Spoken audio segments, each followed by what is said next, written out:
Okay, hi. Can you hear me well in the back? Cool. Welcome to a session about domain storytelling and few cool bits that we can layer on top of it. This talk, as Pavel said, will be a bit longer than the previous one, so sit comfortably. Though there will be a small exercise, so you can prepare your mobile phones or pen and paper. Yeah. That will come in a few minutes. It will be even less technical than the one that Mateusz gave before, but it will involve stories as well. So let's get it started. I'm Kamil, I'm a software engineer, IT consultant, and my goal for today is to introduce you to domain storytelling and encourage you to try it out and to add it to your toolbox. We'll start with a brief introduction to domain storytelling, and then we will go into slightly more practical side of the things. So there will be this small exercise that will set up the scene. Then we will have a sneak peek of domain storytelling session. It will allow us to later on summarize what we've seen, grammar, basic building blocks.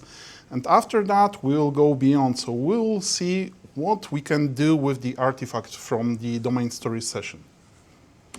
So what domain storytelling is? This is a lightweight workshop method. It allows IT specialists, product people, business people, domain experts, and many other specialists to collaborate together to explore domains, to model business processes, to build shared language, common understanding, to reach alignment. And by alignment, I mean real alignment. Not that we agree to something, but we agree to the very same thing. It helps us flush out implicit assumptions, visualize risks, and many other things that workshop methods are good at. So, for example, if we were to replace domain storytelling with event storming on that slide, still that slide would fit. So instead of theoretizing, let's go to the more practical side of the things. We'll model a scenario of customer placing an order at a drive-through restaurant. Let's imagine that we are building a McDonald's competitor, and we'll be modeling the beginning of that process. So from the get-go till the order is placed and paid. Order fulfillment, pickup, other bits will be left out. Have you been in that process? Have you ordered something at the drive-through?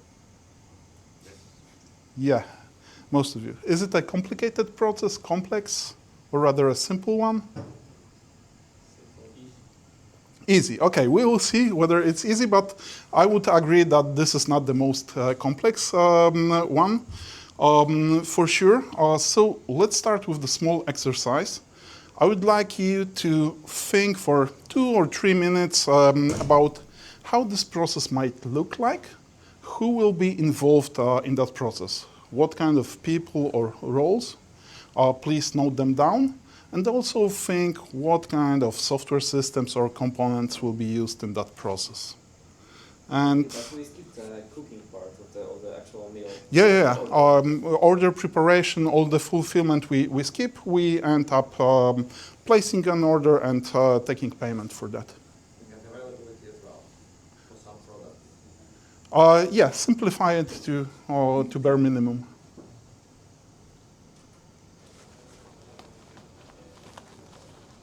And yeah, that will be an awkward 2 minutes for me.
Okay, are you good to go?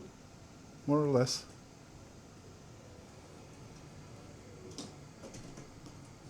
Okay, so let's get back to the domain story telling part, but before we do that, what people or what roles have you noted? Anyone would like to share?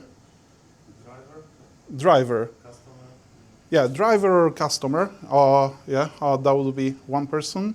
receptionist. Receptionist or some employee of our restaurant.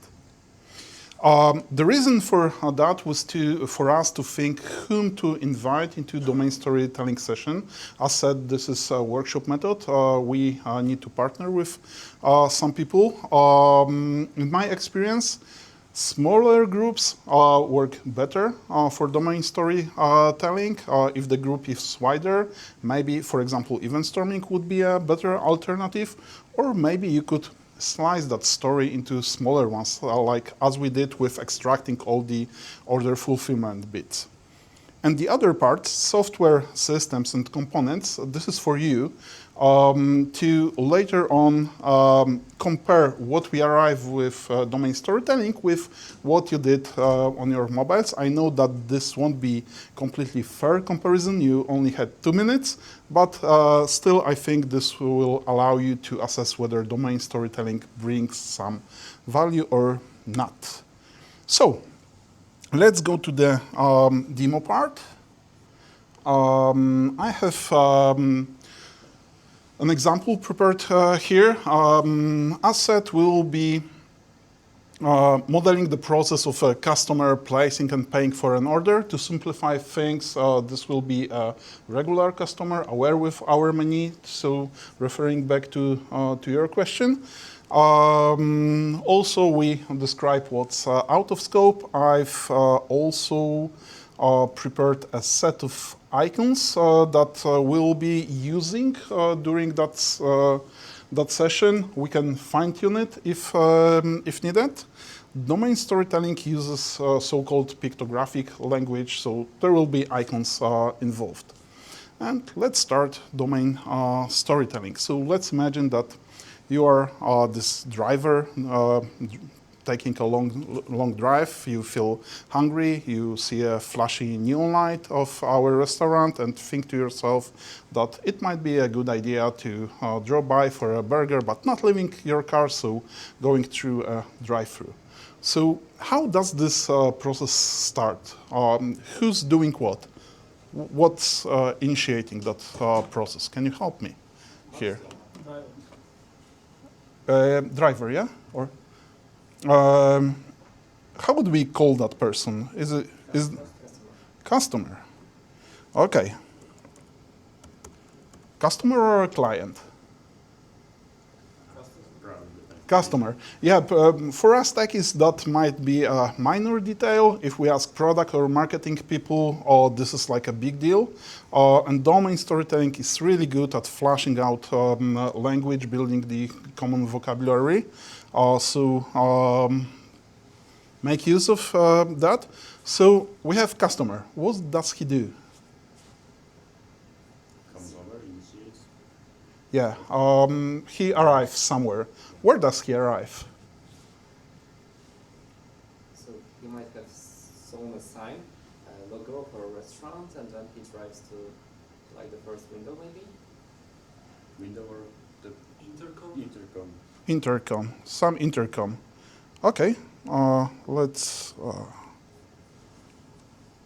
how do we call this intercom? Anyone has an idea or not? Okay, I can help you here. I know that those are called kiosks. And driver arrives actually not at the kiosk itself, but at the ordering spot that is at the kiosk.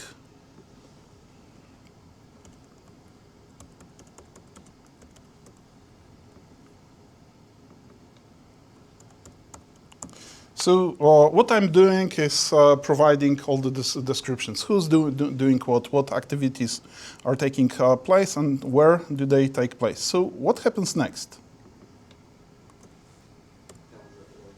He's greeted. Okay, he's greeted and asks for an order. By whom? Cashier. Okay. Is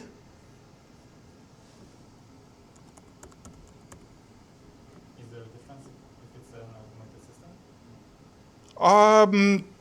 Probably. I mean on this point. Probably it is, but let's imagine concrete scenario.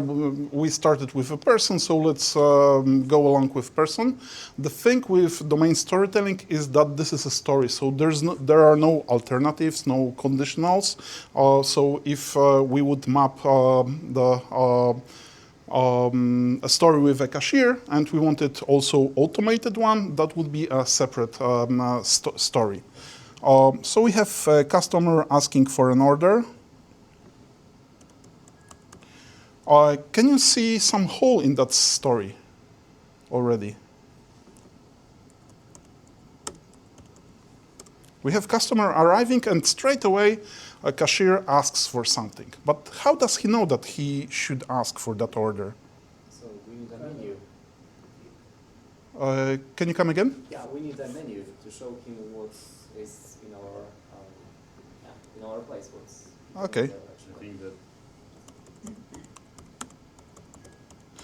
So to simplify things, let's assume that this is a regular customer that knows the menu. there needs to be notification that customer arrived, like I don't know, screen that shows the ordering spot or bell that rings. Yeah, so we need to somehow notify cashier that there's a customer awaiting.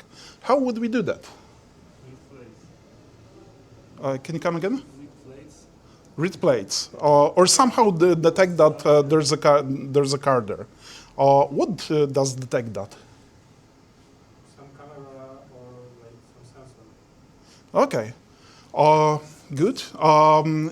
How many of you had some kind of a sensor, camera, or other software component or hardware component in your initial write-downs? Anyone? Okay, two people. Okay, you can probably already see that we can discover some things. Obviously, we'll discover them during implementation. Probably you can see how the story will evolve. I will repeat similar questions to facilitate that. Actually, whenever you feel lost as a facilitator, those are 4 good questions that help you keep the story going. If you don't know what's happening next, you can ask what happens next, or how do you do that, how do you determine what to do next. If you spot that there's some gap in the story, something happens out of the blue, but you cannot connect that to that story, you might ask where do you get that information.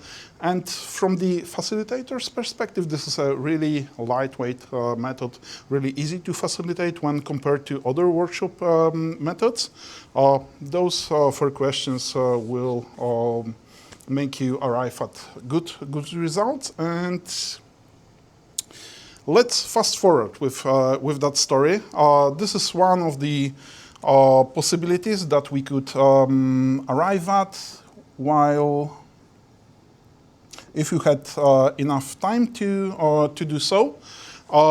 So right now I will replay that scenario, and while I'm doing so, please consider how easy it would be for other people that didn't attend that session to understand what's going on, how much or how few unambiguities would be involved there, so that you can compare that to other methods, like for example, event storming mentioned again.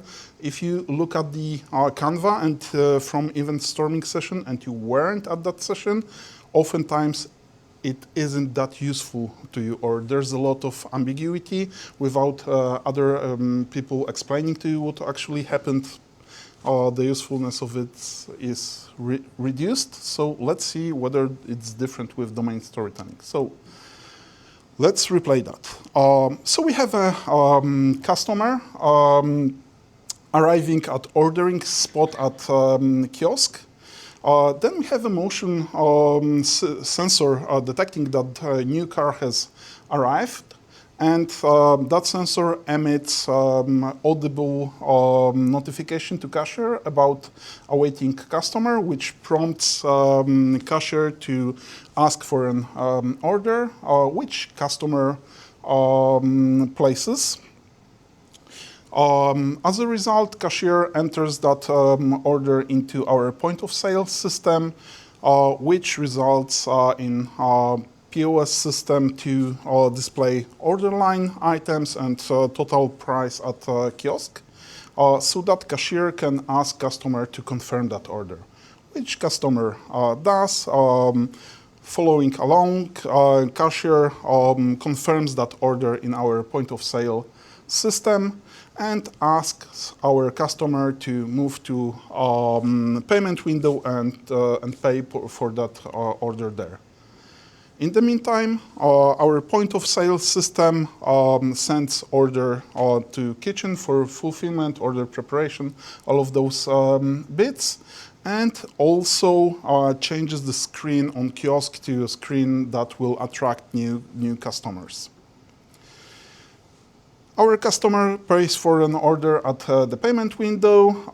The cashier registers that payment, and as a result, point of sale system issues a receipt, which is handed over to our customer, and that's the end of the story. How does that story sound to you? Does it sound legit? More or less. Okay. Have you learned something that in retrospect sounds obvious, like some kind of a software component that you haven't thought about initially? The motion sensor. Motion sensor, okay.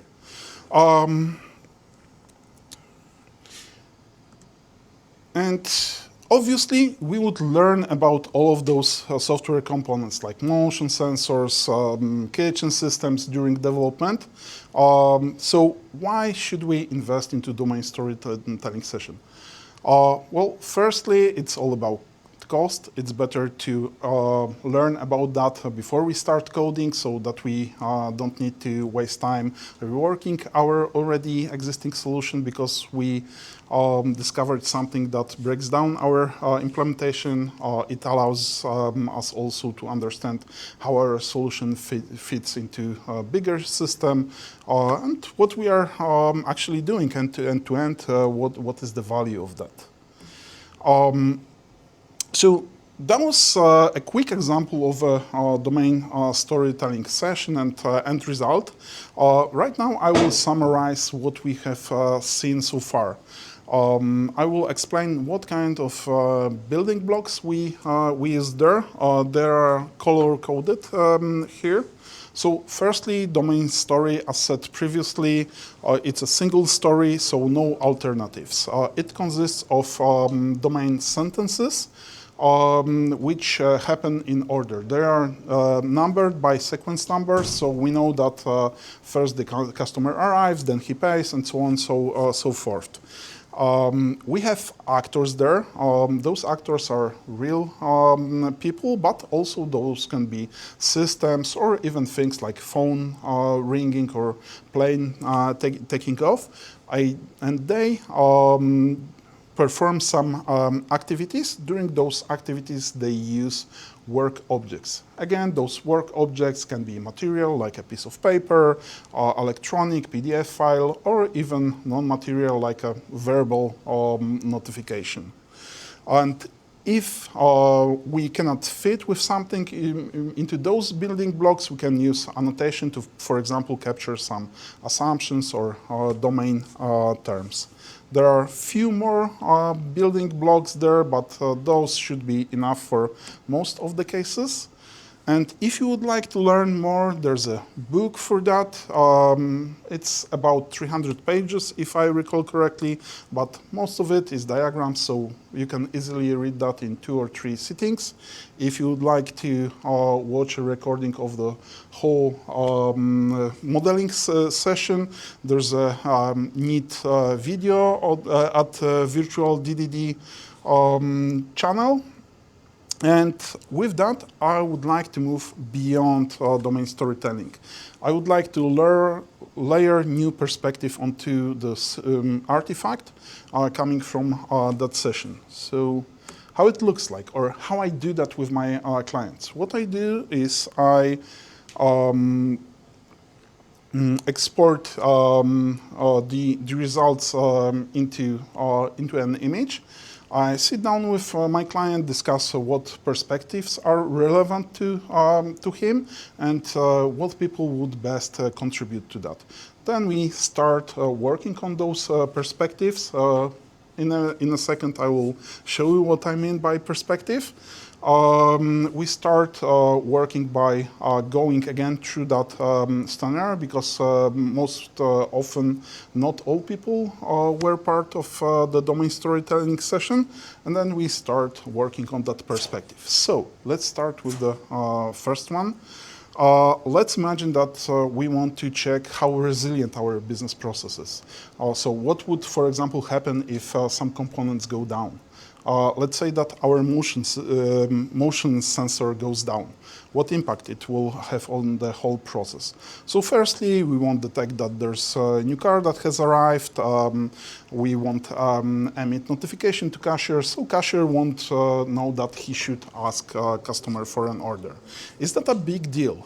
Well, actually, we can mitigate it in a couple of ways. For example, we can have cashier monitor visually ordering spot, or maybe we can design traffic around our restaurant so that if customer arrives, there's no one saying anything, still he needs to drive by the window. So I would say that here we are more or less covered. What will happen if kiosk goes down? Well, we won't be able to display the prices, the order lines, we won't be, but is that a problem? No, again, cashier can say that verbally, and for the screen attracting new customers, this is not the core part of that business process, so in that case we actually don't care that much. So again, I would say here we are good. So what will happen if kitchen system goes down? Well, we won't be able to send orders for fulfillment, and this sounds nasty, but I would say that actually this requires deeper conversations, because maybe our operations team allows us to work with a printed order, so we can just print them and hand over the printed order. So here we need to dig deeper. So let's see what will happen if our point of sale system goes down. Obviously, we will have issues accepting payments, taking orders. As a result, we won't be integrating with kiosks, sending orders to a kitchen, but we also won't be able to issue receipts. And that's a big deal, because at that moment we stop being compliant with fiscal regulations. So we risk huge fines, we risk being made to shut down our business by regulator. So it basically means that we cannot lose that system. We need to provide best SLA as we can afford.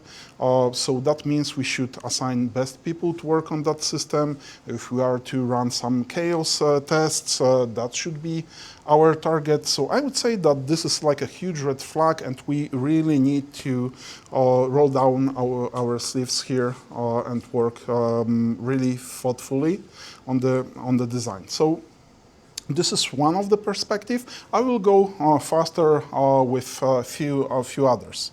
So what we might do, we might check how the system will evolve, to check where we need more flexibility with our system, or if there's some business strategy, how that strategy actually will be executed. If the strategy is to increase revenues by increasing the order value, this is not much of a strategy if we don't know how to execute it. So we might learn that that will be executed by upselling and cross-selling activities.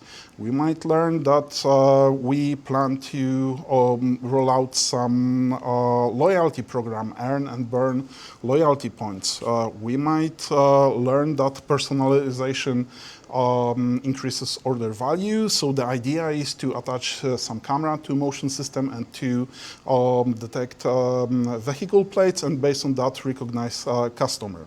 So this shows us where our system can evolve, where to really prepare for what. We can obviously also look at the risks. We have this payment window. We know from competitors that people queue at that payment window.